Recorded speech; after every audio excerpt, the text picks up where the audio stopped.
नमस्कार दोस्तों, आज की इस वीडियो में हम डिस्कस करेंगे साइकोलॉजी के कुछ इंपॉर्टेंट क्वेश्चंस जो मेनली प्रीवियस एचपी टेट के एग्ज़ाम में ये क्वेश्चंस पूछे गए थे। तो फ्रेंड्स, इन क्वेश्चंस के मैं आपको जितने भी आंसर बताऊंगा वो फाइनल आंसर की के अकॉर्डिंग ही बताऊंगा जो एचपी बोस धर्मशाला ने जारी की थी। तो फ्रेंड्स, आपने क्या करना है, इन क्वेश्चंस के शॉर्ट फॉर्म में नोट्स जरूर बना लेने हैं क्योंकि रिवीजन के टाइम ये क्वेश्चंस आपको काफ़ी हेल्पफुल साबित होंगे। तो फ्रेंड्स, ये क्वेश्चंस आपको आगामी एसपी टेट जेबीटी के एग्जाम में ये क्वेश्चंस आपको काफ़ी हेल्पफुल साबित होंगे। तो फ्रेंड्स, वीडियो को शुरू करने से पहले अगर आप चैनल पे पहली बार विजिट कर रहे हो तो चैनल को सब्सक्राइब भी जरूर कर दें। तो फ्रेंड्स, अगर आप एच पी टेट की तैयारी भी कर रहे हो तो इसके लिए भी मैंने एक अलग से प्ले लिस्ट बनाई है जिसका लिंक मैंने डिस्क्रिप्शन बॉक्स में दे दिया है, आप वहाँ पर जाकर वीडियोस देख सकते हो। तो फ्रेंड्स, वीडियो को शुरू करते हैं। क्वेश्चन नंबर फर्स्ट में बोला गया कि निम्नलिखित में से कौन सी समाजीकरण की एक प्रमुख संस्था है, which one of the following is the primary agency of socialisation. काफ़ी इंपॉर्टेंट क्वेश्चन है। तो समाजीकरण की प्रमुख संस्था कौन सी है? क्वेश्चन नंबर फर्स्ट का जो राइट आंसर है वो आपका ऑप्शन नंबर डी है, परिवार जो है, फैमिली जो है इस क्वेश्चन का राइट आंसर है।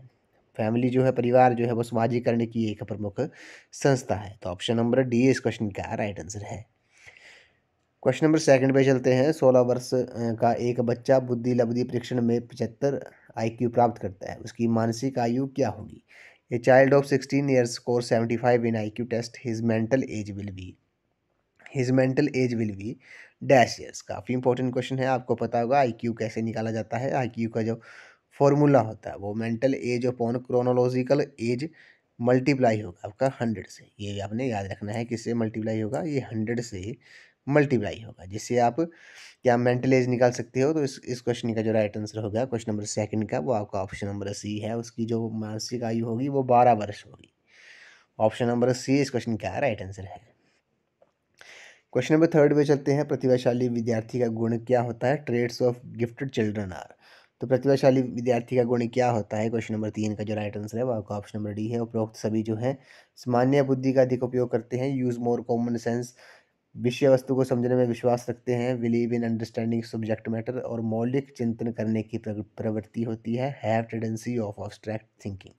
तो ऑप्शन नंबर डी इस क्वेश्चन का राइट आंसर है। ये चाहे तीनों जो है वो प्रतिभाशाली विद्यार्थी के गुण होते हैं। क्वेश्चन नंबर चार पे चलते हैं। प्याजे की कौन सी अवस्था का संबंध अमूर्त और तार्किक चिंतन से है? प्याजे which stage is related to abstract and logical thinking.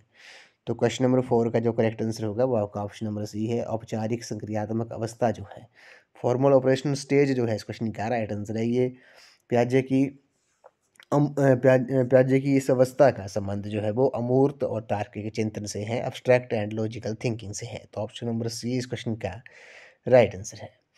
Question number fifth पे चलते हैं। क्वेश्चन नंबर फिफ्थ में बोला गया है कि निम्नलिखित में से कौन सा मूल्यांकन सतत एवं व्यापक मूल्यांकन में आता है? Which of the following evaluation comes in the continuous and comprehensive evaluation.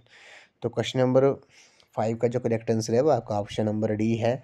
दोनों रचनात्मक आकलन और योगात्मक आकलन जो है इस क्वेश्चन का राइट आंसर है। Both formative assessment and summative assessment जो है इस क्वेश्चन के राइट आंसर है।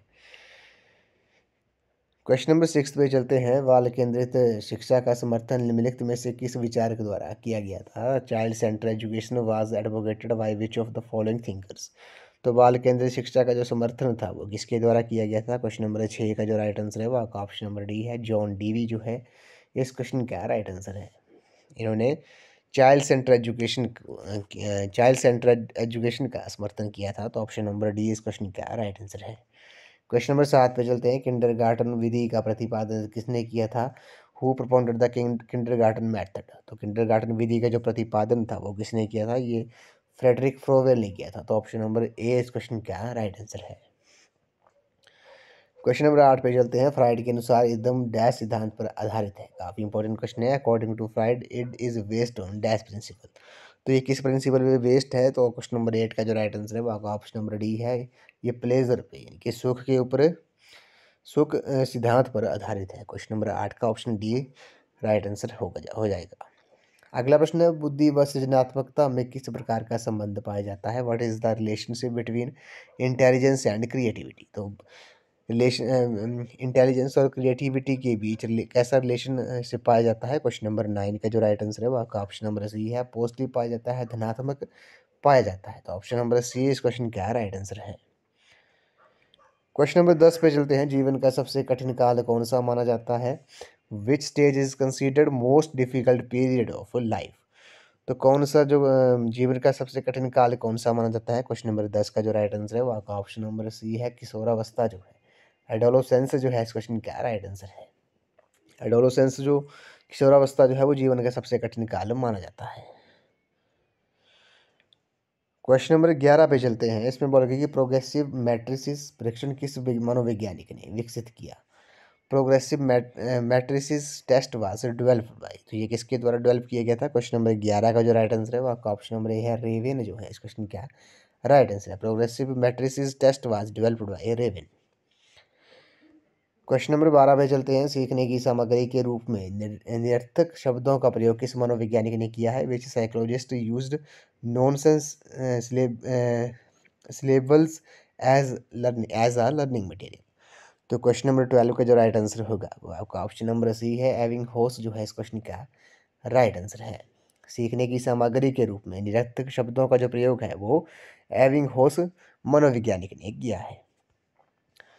क्वेश्चन नंबर 13 पे चलते हैं। भारत में प्रथम मनोविज्ञान की प्रयोगशाला कब स्थापित हुई थी? When was the first psychological lab established in India? तो भारत में प्रथम जो मनोविज्ञान की जो प्रयोगशाला थी वो कब स्थापित हुई थी? तो क्वेश्चन नंबर 13 का जो करेक्ट आंसर है वो आपका ऑप्शन नंबर बी है। ऑप्शन नंबर बी जो है इस क्वेश्चन का राइट आंसर है। 1916 में भारत में प्रथम मनोविज्ञान की प्रयोगशाला जो थी वो स्थापित हुई थी।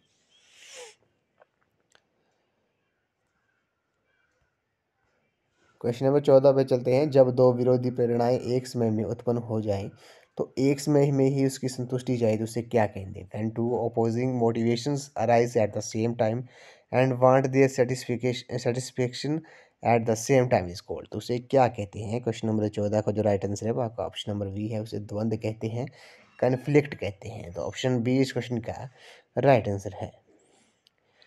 क्वेश्चन नंबर 15 पे चलते हैं। क्वेश्चन नंबर 15 में बोला गया कि मनोसामाजिक विकास का सिद्धांत किसने दिया है?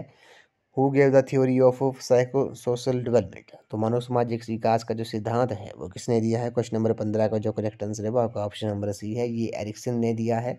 ऑप्शन सी इस क्वेश्चन का राइट आंसर है।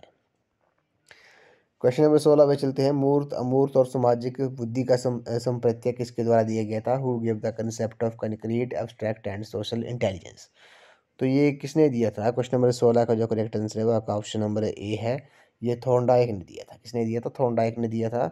मूर्त अमूर्त और सामाजिक बुद्धि का जो संप्रत्यय था वो थॉर्नडाइक द्वारा प्रतिपादित दिया गया था। आपको पता है ट्रायल एंड एरर थ्योरी जो थी वो भी थॉर्नडाइक ने ही दी थी। नेक्स्ट क्वेश्चन पे चलते हैं। क्वेश्चन नंबर 17 में बोला गया कि कौन सा व्यक्तित्व परीक्षण नहीं है? Which is not a personality test? तो आपको पता होगा कौन सा व्यक्तित्व परीक्षण नहीं है? क्वेश्चन नंबर 17 का जो राइट आंसर है वो आपका ऑप्शन नंबर डी है, विनय साइमन स्केल जो है। विनय साइमन स्केल जो है इस क्वेश्चन का राइट आंसर है। ये विनय Simon scale is not a personality test, तो ऑप्शन नंबर डी इस क्वेश्चन का राइट आंसर है। क्वेश्चन नंबर 18 पे चलते हैं। बालक का विकास अनुभाषिकता व डैश की अंतक्रिया का परिणाम है। Child development is a product of interaction between heredity and, तो इस क्वेश्चन का जो राइट आंसर है वो आपका ऑप्शन नंबर डी है। पर इन्वायरमेंट जो है इस क्वेश्चन का राइट आंसर है। बालक का विकास अनुभाषिकता व वातावरण की अंतक्रिया का परिणाम होता है, तो ऑप्शन नंबर डी इस क्वेश्चन का राइट आंसर है। Child development is the product of interaction between heredity and environment. Question number 19 पे चलते हैं। शिक्षार्थी अधिगम की प्रक्रियाएं व सीखने की परिस्थितियां मुख्य पहलू हैं। The learner, the learning process and the learning situations are main aspects of, तो शिक्षार्थी से अधिगम की प्रक्रिया व सीखने की परिस्थितियां मुख्य पहलू हैं किसकी? तो क्वेश्चन नंबर 19 का जो करेक्ट आंसर होगा वो आपका ऑप्शन नंबर डी है, शिक्षा मनोविज्ञान का, एजुकेशनल साइकोलॉजी जो है इस क्वेश्चन का राइट आंसर है। क्वेश्चन नंबर 20 पे चलते हैं। विकास एक डैश प्रक्रिया है, काफ़ी इंपॉर्टेंट क्वेश्चन है। Development is a dash process, तो आपको पता होगा विकास कैसी प्रक्रिया है? ये इस क्वेश्चन का जो राइट आंसर होगा वो आपका ऑप्शन नंबर बी है, विकास एक सतत प्रक्रिया है, कंटिन्यूस प्रोसेस है। ऑप्शन नंबर बी इस क्वेश्चन का राइट आंसर है। अगला प्रश्न है। प्रयोग डैश के परीक्षण की एक विधि है। Experiment is a method of testing, तो experiment is a method of testing इस क्वेश्चन का जो करेक्ट आंसर है वो आपका ऑप्शन नंबर बी है, परिकल्पना जो है, हाइपोथेसिस जो है इस क्वेश्चन का राइट आंसर है।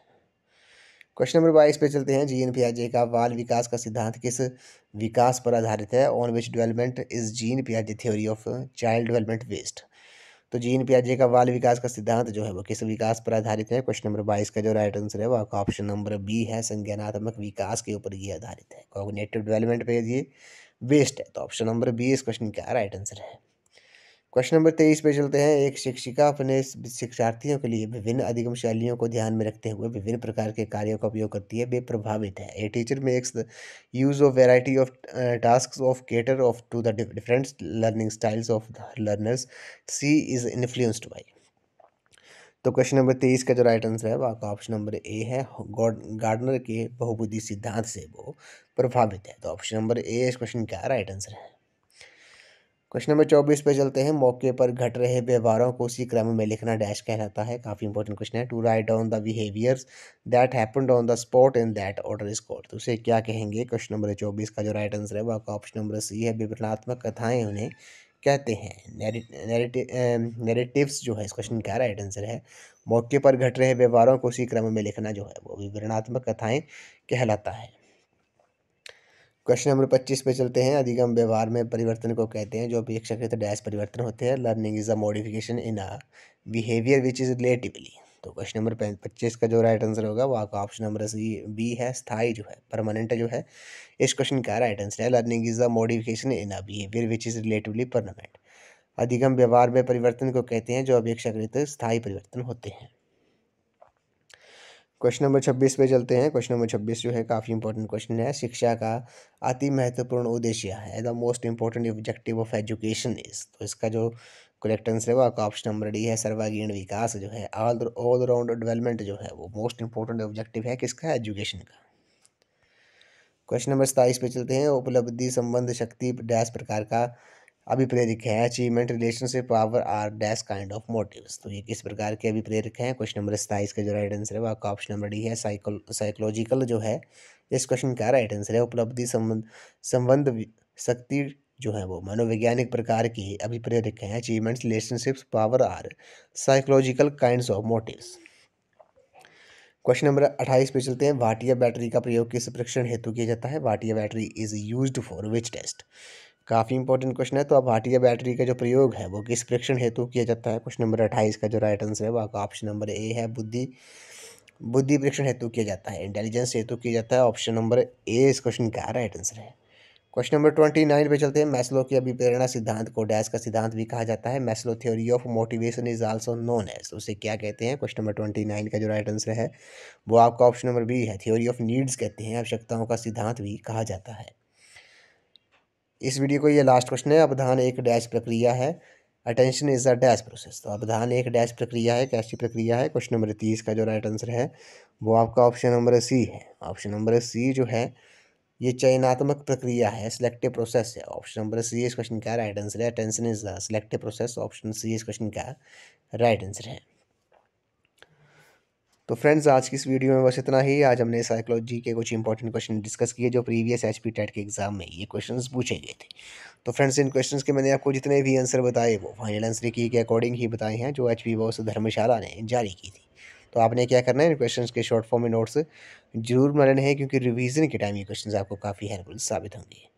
तो आज की इस वीडियो में बस इतना ही। तो आई होप आपको वीडियो पसंद आई होगी। तो वीडियो को लाइक शेयर एंड सब्सक्राइब जरूर कर दें। अगर आप एचपी टेट की तैयारी कर रहे हो तो इसके लिए मैंने एक अलग से प्ले लिस्ट बनाई है जिसका लिंक मैंने डिस्क्रिप्शन बॉक्स में दे दिया है। आप वहाँ पर जाकर वीडियोस देख सकते हो। वहाँ पर आपको एचपी टेट के रिगार्डिंग 100+ वीडियोस आपको देखने को मिलेगी जिससे आप अपनी तैयारी जारी रख सकते हो। तो फ्रेंड्स आज की इस वीडियो में बस इतना ही। आई होप आपको वीडियो पसंद आई होगी। तो वीडियो को लाइक शेयर एंड कमेंट जरूर कर दें। तो थैंक यू फ्रेंड्स।